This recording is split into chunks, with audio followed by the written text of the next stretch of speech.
येत्या काही दिवसांमध्ये स्थानिक स्वराज्य संस्थांच्या निवडणुका येऊन ठेपल्यात आणि या निवडणुकीमध्ये भाजपचा स्वबळाचा नारा असणार का याचा निर्णय अमित शहा यांच्या पुणे दौऱ्यामध्ये होणार आहे। 22 तारखेला अमित शहा पुणे दौऱ्यावरती येत आहेत। स्वबळावरती लढण्याची भाजप कार्यकर्त्यांची इच्छा असल्याचा सूर सध्या भाजपमधनं दिसून येतोय। त्यामुळे निवडणुकीमध्ये भाजपचं स्वबळ दिसणार की महायुतीचं एकीचं बळ हे काही दिवसांमध्ये स्पष्ट होईल। शिंदेजी असतील, अजित पवारजी असतील, आम्ही असू, आपल्या पक्षाची चाचपणी केली पाहिजे आणि शेवटी आम्ही महायुतीमध्ये लढणार आहोत।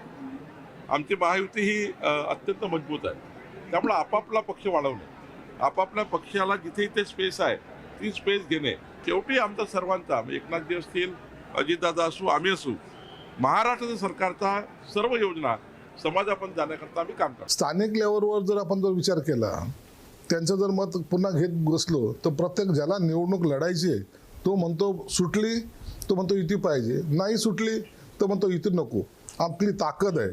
आणि असं केलं तर मग त्याचा फटका या महायुतीला बसेल। म्हणून तसं न करता महायुतीमध्ये लढायची आमची तयारी आहे आणि जर असाच जर निर्णय झाला तर त्याचे परिणाम मला वाटतं थोडेसे वाईट होतील।